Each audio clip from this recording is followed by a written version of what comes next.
controversial subjects with the facts can be tense, but we are a sub-science here to make things make sense. I'm sad. Every year What's I that have from? What? I'm sad. Or what is it? No, are you thinking I'm shy, Kristen? Oh, Wiig? that is Yeah. what I'm thinking. I'm shy. Every year I have to remind myself that seasonal affective disorder is real. Yeah, And well, it is, folks. End of app. But it is. actually, I have some contrarian information. No. Yeah. What? I did numerous of research. No, It affects melatonin and serotonin. Okay, so I'll spit out one little fact right now. So it is for years it was controversial in like the Okay. medical professional world. It is now recognized as a common disorder, and I also do think we're gonna have to put a caveat for this episode that, in this sense that I'm talking about, this is like a clinical diagnosis, right? Like you Yes. have seasonal affective disorder, which is like being Oh, depressed or anxious at a much higher level that would be worth diagnosing versus just like I feel a little gloomier in the winter, you know? Of course there's a scale, there's a range. But what are you trying to say? I'm trying to say like What are you trying to say? we're also going to maybe talk about our own personal experiences with this, and I'm not saying they don't sometimes get dark, but I also think we need to know that when doctors are diagnosing this, it's Okay, I see like what to you're someone who's actually depressed in a certain season. Okay, so let's But- get into the it's like what I didn't realize is that you have to notice it happened 2 years in a row. What did? Like when you as go a part like of the by a diagnosis. definition, it's like Yeah, because it could have just been coincidence that you had it in one season. yeah, so it commonly occurs in younger adults and women. Symptoms are common in the winter and fall, ranging from mild to like moderate to severe. And they do say that you have to have feelings of inattentiveness, hopelessness, depression, social withdrawal, and fatigue for at least 2 years in a row, based Like in that happening season. in fall and winter only, and then Okay. spring comes and it heals. So it's like that's interesting because the reason I'm saying that is like you can't just go, oh, I'm sad one day in December, seasonal affective. Like, Right. I think If what it's your you're first trying time to having say that. is that it's like you should be monitoring. Well, this. I'm also trying to say like Oh. I'm not disagreeing with you. I'm just saying also like sometimes it's easy for people to be like, I have seasonal affective disorder, when it's like, no, you don't. You're just like, it is harder for everyone to wake up a little true. bit. Like depression, diagnosed depression is like when you can't Gotcha. get out of bed. And do Oh yeah, things. no, it's like I don't think I've actually ever had seasonal- Exactly. Yeah. That's where I'm going. Of course, Yeah. when it's dark at like 4 p.m. and then also dark until No, like okay. 10 a.m. It's like that is sad, and we get it like kind of bummed and feel different.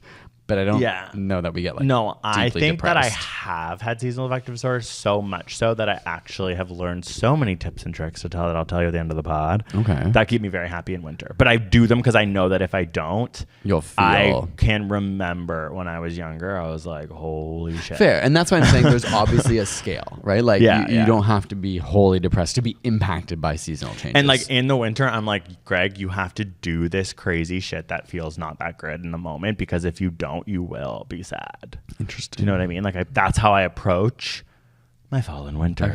Okay. So the one caveat I was gonna say, as I said, it was like doctors are skeptical. They do accept it in like official diagnosis now, but in 2016, an analysis by Trump the was elected. Sorry. Yeah, maybe this is why the Center of Disease Control did an analysis and found no links between depression and seasonality or sunlight exposure.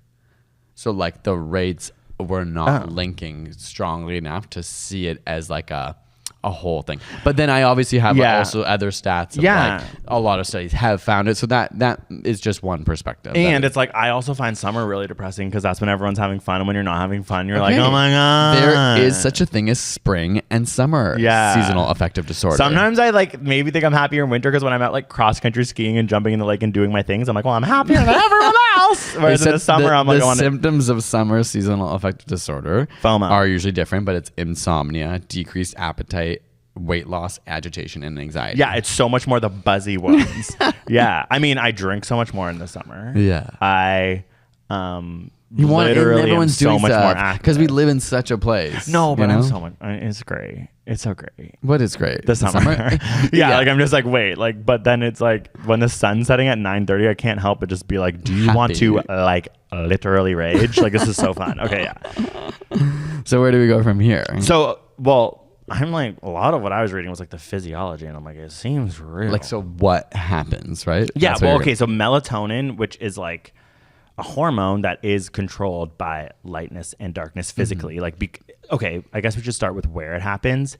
And it seemingly happens the most in places where the shift in sunlight is like drastic. More so extreme. northern parts of the United Northern States, Hemisphere. Canada, it's studied a lot in Sweden. Right. Like these are places where like you literally do have days where you very easily like don't dark see almost the sun. all day, especially if you work in like an office and you go to work in the dark and leave work in the dark. And then so like vitamin D is there's a direct correlation between vitamin D, which is like synthesized using the energy from sunlight and cholesterol in your body to make serotonin.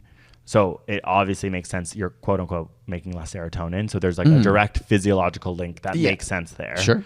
Yeah. Also, melatonin is used for regulating sleep. And when you're not seeing the sun, it increases and it makes you more fatigued. It makes you more tired. And you can see why that can lead to isolation and these things that people are always more sad when they're isolated. Like, Yeah, it's of just like, course. that's obvious. Yeah, even outside of the like physiology, when it's dark and cold outside, it's just like socially you're more likely to be at home alone. Totally. And then even if you think about, You don't like, want to go colds, outside and walk over to somewhere. You know what I mean? Like Yeah. it's a bigger effort to even drive somewhere in the snow. Yeah, and like I was just thinking about like COVID and colds. Like you get more sick. Like viruses spread more easily because more people are in contained spaces. Like when you hang out with people, you're actually having to be really close and contained. Whereas in the summer, it's like, want to go to the park?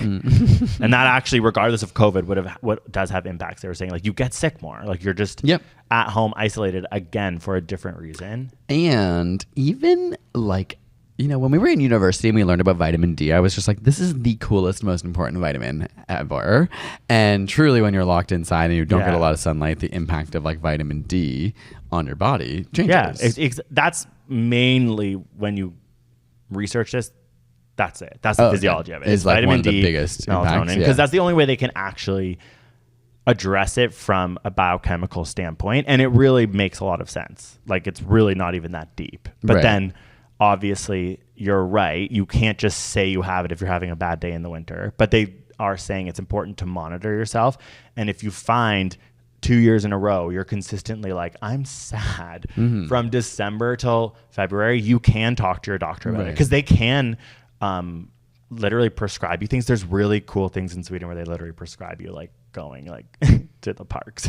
like a doctor would be like, that's a prescription. Well, you know what I You're mean? gonna write this down and you're gonna take it to who? No, but like some Go people take it to need the- to hear things from their doctor. Oh, of course, not from their. to be like, this actually will Yes. help you. Yeah, like you are medically. being asked This to is a do treatment. this. Yeah. Like if your job knows this, you say like, I'm going for Right. a walk at Because this it's, time like, because important yeah, for me. and like my Yeah. doctor said so. Sometimes people like you just That's need true. that. No, that's totally fair. I wasn't trying to downplay that. I was just like, it's funny to have it as a prescription to be like, here, I'm gonna write it on paper. Go for a walk. Yeah, but I mean, there's so many reasons why we know that would be Oh yeah. helpful. Walks are magic. And then also they think it's so. 2 studies in Sweden found it was more common in women, and their theory was that women are less active in the winter than men. This is like, it wasn't a very, I didn't like Okay, the but that's studies, like but it was the- like, that was what they came to the conclusion of. They asked them a series of like survey okay. questions. That's where they got to the bottom of it. They were like starting to realize that men are either like playing more sports Like or winter doing more sports. winter group activities than that's women. interesting. In these studies. Yeah, That's fair. not true necessarily. Okay, yeah. I mean, like winter sport like hockey is so traditionally masculine. Like obviously there's lots of girls and women that play hockey, but But when I think about like Sweden, I don't think of hockey. You're right, I think of like skiing skating, or- skiing, cross country skiing. yeah, I guess I just meant like sport in general has Yeah, sometimes yeah. been gate Kept kept. Is that the right kept way? for men. You're right. For They men. get to go. That Oh, maybe- Tuesday it's my hockey night, and like Yeah. no matter what that happens. Whereas maybe women, I don't know. So maybe culturally That's it's like heterosexual. ingrained. Yeah. Yeah, we don't know. That's heterosexual. But don't you like? I feel as gay, I don't know. like ever since getting into cross country skiing, I've been so much happier in winter. Like it's completely changed my life. Definitely, it is really beautiful and nice to have an activity that you enjoy to look forward That to. can only be done. Yeah, exactly. Because like you can run in the summer and maybe you can run in the winter if like the sidewalks are plowed. or whatever. No, but you can also do the winter running with like the special shoes and stuff. Right. Which might But be what really I cool. mean, it would be cool, but what I mean is you can only ski in the winter. Yes. Yeah. So there's like this kind of appreciation when you're doing it, like, oh, I only have so many months to be able to do this right now. Yeah. Versus like running.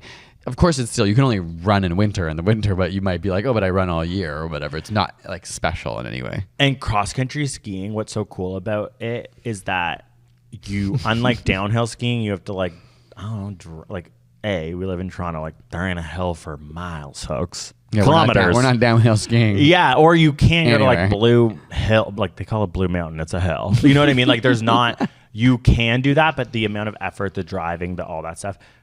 With cross country skiing, like I was doing it in High Park. Like you can Find do it, spaces. once you've paid for the equipment, which I think is overpriced, but I mean, it's like, I guess it's expensive. You then don't necessarily have to pay any after that. But then if you're willing to go to cross country ski places, they're so much cheaper. And I'm like, there's actually nothing more beautiful. Like even in It's like spring, nature, yeah. it's like, it's nature, but the leaves are gone. So it's like you're seeing into the forest. It's so beautiful. really nice, It's like its yeah. own type of Like forest hiking and walking, forest yeah. walking that I actually sometimes I'm like, is this unique. the most beautiful? Especially when it's just snowed and it's like that kind of Yeah. snow that's all over the trees. Yeah. I know, right? nice, it's like yeah. usually people think of winter, they think dead, cold, dark, but it's like actually cross country can be skiing made me gorge. realize I think it's prettier than when it's spring, it's fall, or it's summer. Yeah, it can be really striking. Yeah. You're right. I think it's only because, not only, but it can be so brutal in winter that's what Yeah. you think of. But Yeah. like you wouldn't want to go skiing on a day that's like a winter storm. But the Yeah, days when it's totally. still and it's like a bit sunny and it just snowed this kind of like fluffy snow, it's like gorgeous. Yeah, Feels and- really magical. And it's cool to be anticipating and excited for the snow because then you can go skiing. Yeah. Like, whereas a lot of the time you're like, oh God, it's snowing. I'm always looking like, oh, I want it to snow, and I want to go to High Park. Like, can I Yeah. go to High Park? I just was going to talk about like the percentages in different countries Yeah. of SAD. Can I talk about that? Yeah. So in America, it ranges. So a place like Florida has 1.4%. Well, yeah, because it doesn't ever get that. Yeah. Right? And then Alaska goes upwards of like 9.9%. oh, yeah. Okay, we're going up to Alaska. Yeah, so you Okay, can, yeah. in that sense, you're like, okay, it makes sense that this is tracking with like Yeah. who's getting less light in the summer. Yeah. Or sorry, in the winter. 3% of the Netherlands experiences it. 20% of Irish people experience SAD. Oh my God, I forgot about Ireland because like every time there's an Irish movie, I'm like, that's sad. Like it's literally always sad. And just like cloudy. And it's yeah, like yeah. cloudy, and they're like, "Oh my God, it's rough out here!" Like, and Yeah. there's like Catholicism's beating us down, and it's always like, "Oh my God!" I think you're gonna love this fact. So, as you said, you were studying stuff in Sweden. It's very common in Nordic countries. Yeah. Except Sweden? Iceland. Oh, SAD is like extremely low in Iceland in both men and women. because Bjork is their leader. Because yeah, she put in Bjork. Because Bjork's there. And Jonsi. So it was hypothesized that it may be a genetic factor, but a study of Canadians who were fully Icelandic, like have fully Icelandic. Oh yeah, there's so many background. like in Manitoba. Yeah. Yeah. So of Icelandic heritage showed also way lower levels of SAD. And then they started thinking, actually, maybe it's attributed to large amounts of fish traditionally eaten by Icelandic people. Wow. Because of just like the vitamins and like the my fats and stuff God. that maybe actually help them. Like, but isn't that weird? Like all of Scandinavia, it's like Iceland's like, no, we're fine. Or they're just Iceland- raised to be like, when you hear Bjork talk about the winter and how Yeah. harsh Iceland is, it's like, harsh winters, but then I listen to the timbers of the sound, and I make she myself. talks about Icelandic in her recent podcast, which is the most incredible thing I Yeah. have ever listened to. It is- 10 episodes chronicling I all of her would albums. go ahead and say turn this off right now and listen to Sonic Symbolism by Bjork. Yeah, sonic symbolism. That's what it's called for sure. right? Yeah, Like, Sonic Symbolism. so she has a moment where she's like, in Iceland, our attachment to nature, it actually isn't romantic. It's just so ingrained in us. Like, which I thought was interesting because I That's do feel so like my cool. attachment to nature is romantic. romantic. It's like, it's beautiful. It brings me all this. She was just like, no, it's just part of who we are. Like, we are connected to nature. And I was like, that's so cool. There's something about Icelandic people being the only white people who I'm like, you aren't canceled. Like, you know what I mean? Like, I'm just like, it's so funny because it's like, no. Like, if some British person said that to me, I'd be like, I'm going to put your head in a goddamn bowl of water. Like, but Yeah. Icelandic people, like, every time I'm just like, they know what's up. I'm like, of course they don't have seasonal affective Yeah. disorder because they're eating so much goddamn fish. And like Norway, I'm like, you're all secretly so racist. Like it's like every other one is like, you like are like creepy. Icelandic people have like, I mean, obviously, right. I bet Icelandic people are like, you're ignorant to me saying this, but there's something about the lore of that very tiny country outside of it that it has such a big impact. There's like hundreds of thousands of people there. That's it. And like, yet they created like so Bjork. many musicians, not just like, Bjork, like a lot. Yeah, Jonsi. A Monsters and Men. Aren't they from there? That's when I'm like, maybe Icelandic people can be canceled. Kidding. I'm not saying they're canceled, but it's like, it ain't Bjork. Yeah. That's She's so so rude. special. Like, what's wrong with me? Like, I'm sure of Monsters and Men. Yeah, they had some but great aren't songs. they're very like, and here, there we go. There we go. Damn. Not quite that, but it's like, you know, that sound. It's like, hey, the way we go. There's a little bit of high and a little bit of low. It's just like, it's interesting because I have glorified them through Jonsi and Bjork, and it is important I remember of Monsters and Men exists. Like No shade. Yeah, I'm like, why are you being so shady? I understand it's more like Because I'm a piece of shit. Like, as I'm like pretentious, and like I honestly was like, if you go in my head, I'm a dumbass. I'm like, if you go to Iceland, you're like putting your hands on Ross and being like, and like, but it's like, no, there are people there who are like, hey, ho, here we go, and it's like, but like I fine. love that that's your like your line where you're like, and that just is not magical at all. Well, also I love Iceland. I've been there like 3 times, and one time I went there that was like violent fights at night. oh. Because people were drunk? People were drunk, and it was usually actually fights like against like American tourists. Like I watched this happen, fair. and I was kind of like, obviously in my head, I'm like, well, what did that American do? But it was like very drunk. On I all remember sides, there yeah. like, because you can bring alcohol from bar to bar as long as it's in plastic cups, and it was like Americans. I'm saying Americans because I was told this by someone. I don't, you know what I mean? I don't know. It could have been Canadian, but they were bringing the alcohol and in glass, and then they like got scolded, and then they thought that the people were picking a fight, and I watched this crazy fight go down, and I watched these Icelandic people like truly be so violent. Like it was like, but it was like also Americans fighting back. But I kind of had this moment of like, and it's broad daylight because it's Iceland, and bright it's like until 2 like 3 a.m. but it's really bright. And I was like, okay, well, they're obviously not like, there's no army here, but they can fight. You know what I mean? Like it was like sort of like the whole time I'd been like, yeah. they have no army, they've never done it, and there was like blood being spilled on like the streets. And I was like, okay, like you just have to check yourself. Like of Monsters and Men is also from Iceland. Is my point. Yeah, and they probably don't get sad. Yeah, they probably don't get sad, and they're probably, if they ever heard this, would be like, that literal faggot needs to shut up. I'm kidding. They also have good gay shit there too. I feel like I need to go listen to them again. I can't believe you have such feelings about Monsters and Men. I feel like I've heard 1 or 2 of their songs. Me too. That's why I'm like actually need to be bad. silent. No, I know. I honestly like. It's kind of good. Not have a podcast. I probably would love it. Anyway, that I thought that was really interesting, and that podcast by Bjork, Sonic Symbolism, you should go listen to it. It's like, even if you don't know her music, it's just, it doesn't matter. It's like an inspiring, true artist sort of like discussion and deep diving into their process that through the years, it's just so fascinating. She's so interesting and smart and articulate, and it's also inspiring. Goes through like history, because she's talking about the time when the albums were released. So it's like recent history. Yeah, like literally computers being invented, and she's being able to, iPads. for the first time ever, she can like make music on her own on her 4th album. Yeah. She doesn't have to like go to a studio and waste time if her voice is sore that day. Like, it's just interesting to hear someone who's been in the industry so long talk about the changing, not like climate, but like, you know. Yeah, well, like, actually, and she even talks about climate change. And it's all she cares about. No, it's all she not cares all, about. but no, she cares about other things too. But also, it's all she cares about. even like what I enjoyed, because she is sort of like a decade and a bit older than us, so the history kind of like the party scene of the 90s when we were too young to be partying, and the way that music like changed people, and like, also the like hetero patriarchy of that time that we grew up with, how there were people her age who were challenging it, but we just were too young to really like understand radicalness. Like it was so I feel like we have such a kind of crappy generation. What? Like not really? Or I just mean we didn't like mean? have like a cool moment to be part of, really, or at least I wasn't part of one. I always think about how in university our moment was literally Pitbull and Black Eyed Peas being like, tonight is the night, that's a good night. It's like It was like radical optimism, which is like kind of embarrassing in retrospect. But yeah, hearing Bjork talk about like being part of these like scenes of like in Europe, it was like techno and stuff was coming, and like it was like club kids and like all those cool. But I think that was happening. Oh, but I feel like we were too young in those ages. When we were like in university, like there probably was other stuff, but I just have never been part of it. Well, that's interesting because I Like there's these feel movements, this is, you know what I mean? Welcome to Sidenote. We're going from seasonal affective disorder to culturally studying movements.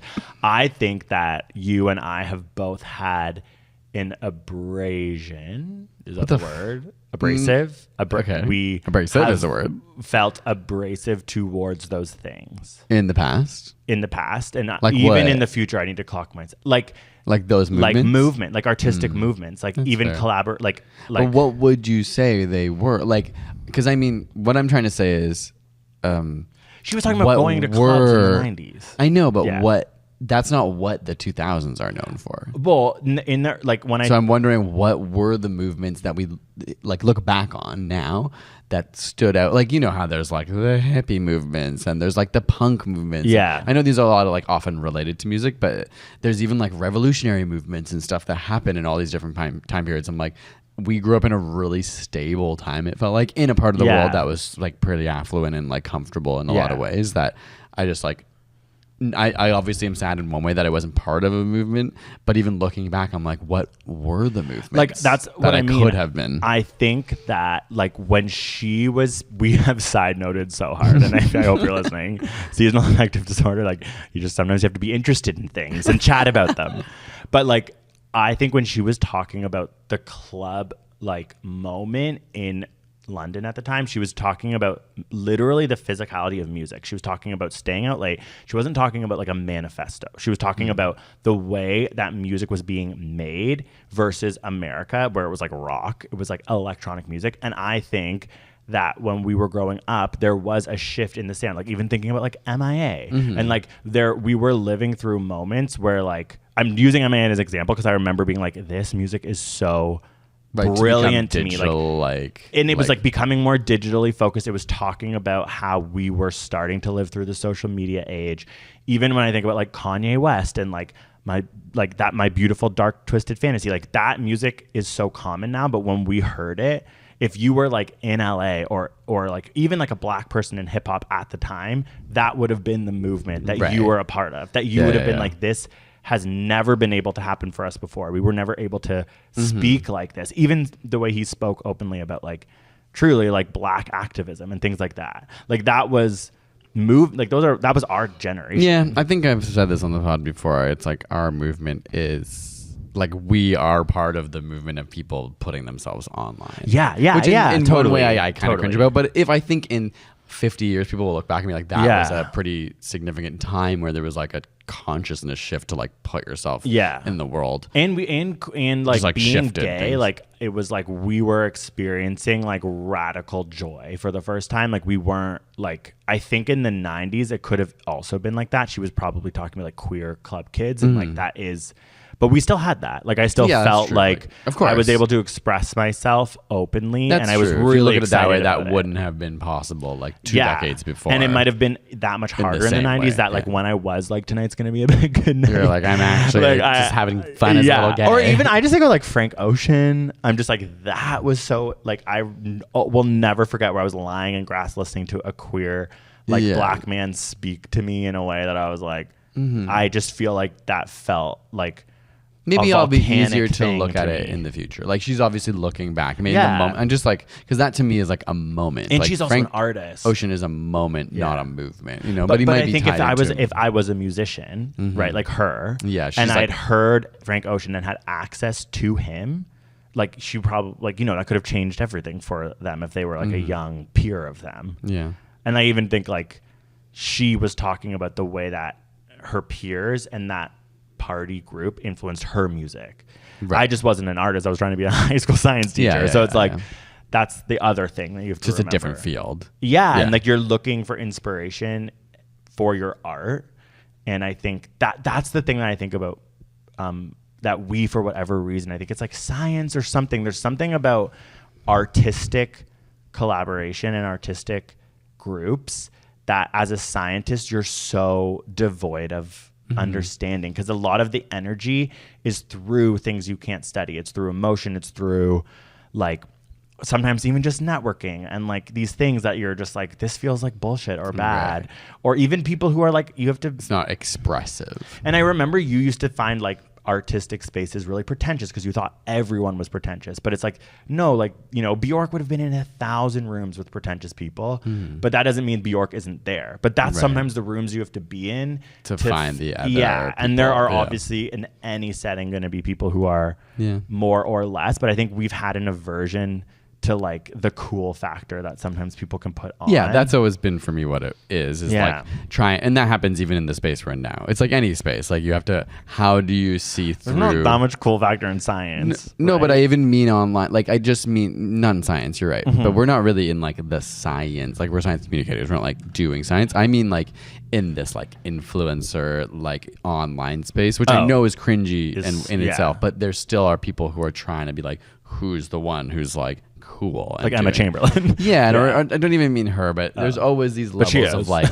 what are the currencies that people are using to like have clout above other people? Yeah, I think the reason I bring up science is that when we were in university studying science, we would enter these spaces where there literally was no such thing as a cool factor. Do you know what I mean? Like everyone, like, and I loved it. It was so democratizing to be like, I'm not kidding. Like everyone here's such a fucking nerd. Like it was the most. You didn't beautiful. have to feel insecure about how cool you were. And it's like, I don't know what the science is behind this, but like every professor is like, well, hello, Larry. Like literally, you're like, wait, why do you sound like a nerd? Like even the like it's Janet Wood, who we love. She had like that science teacher voice. Yeah. Then I would go into my art classes and it was completely different. It was like, holy shit, it's literally about cool factor. What you wear to class like matters impacts your almost. like professor, because your professor looks fucking cool. Like my professors were giving me mushrooms. Like I'm not going to say which ones, but it's like, you know what I mean? Like, so I think that being in the science space didn't help like expose you to be like, okay, I have to change the way I judge this other space. Yeah, no, that's fair. Yeah, no, I was definitely, and I was just like always introverted and like I don't like the word conservative. I'm not a conservative person. I don't know what the right way to describe that is. But you were particularly conservative in your younger age. Yeah, right? but I don't like that word. I'm looking for another word. No, I'm not sorry, but like conservative. no. But how do you take conservative out of its political ideology? Yeah, like, exactly. You weren't interested like, in. That's why I'm like introverted's also not the right word, even though I am. It was like No, but it was you weren't interested in like you didn't want to like radically change your environments or your thoughts. Yeah, like, yeah. Anyways, oh my God, seasonal Bjork! But that's the affective type of disorder. conversation it will spark. I love Bjork so much. I love her so much. I actually could start crying out. It's unbelievable. It's unbelievable, and the fact that she doesn't get sad. What? Seasonal affective disorder. Oh my God! I was like, she does. Have you not heard about the Metal album? Oh, the fact that she does get sad. Yeah. The breakup album. We got to that one. No. Oh my. I'm just on Vespertine. Oh, I love. We have to stop talking about it. Okay. We can talk about this after. Wow. Oh my God. Okay. So guys, get a goddamn UV light. Yeah, like that's what we're gonna talk about now. Like how to manage it. No. Okay. Well. Okay. Let's talk about how to manage it, because I really feel like I've turned a leaf for myself, at least. Okay, being It's eat fish. No. It is finding a winter sport, and I think the easiest way to do it would be to like actually getting a good pair of boots and going on a hike in the park. Oh, I see. Because you may not everyone gets a lot of snow either. You could No, it's thinking like if it snows, you go to the park, as opposed to if it snows, you stay home. That is something that like fair. I think is a really good But I think advice. trying to find a way to make it an activity as well that feels unique, that you can't, because just going to the park, if you're used to only doing that in the summer, could feel like a chore. It's going to be harder. It's going to be more uncomfortable. You than mean the find summer. something more unique, like do it Yeah, or cross-country somewhere skiing. else. Like, because when I want to say jumping into the lake, which I love to do too, but it's like that might be a lot for people. that is a lot. But it and makes it's me not happy. like we don't really go to like the same parks that we do in the summer. Like you said, you do go skiing in High Park. I don't. Oh, really. you mean like going to Algonquin Park? Yeah, or like making it more of a thing of like Yeah. I'm gonna go do this winter activity. Yeah. Even honestly around like Christmas or holidays, like having those I think most people are fine up until like January, because they have all these like traditions and cute ways to be like, oh, I'm gonna have my mulled wine and I'm gonna sit by a fire and we're gonna go outside and have outdoor fires and a market. And then January, February come and you're like, it's just cold. And so it is like building in tradition and like activities that Yeah. you can be like only can happen then. And I think that Which is kinda hard, what but- is interesting too about that is that the ritual pre-Christmas or whatever holiday you decide to partake in, is rooted a lot in like the drinking, the partying, the fun. But what I also think is important about it snows, you go outside, it snows, you go to the park, whatever the easiest version of that is that I think a lot of people go, okay, it's winter, that's when we get to stay in, watch a movie, drink at home. Right. And that's what seasonal affective disorder is getting exacerbated by, which is isolation. Right. And not, it's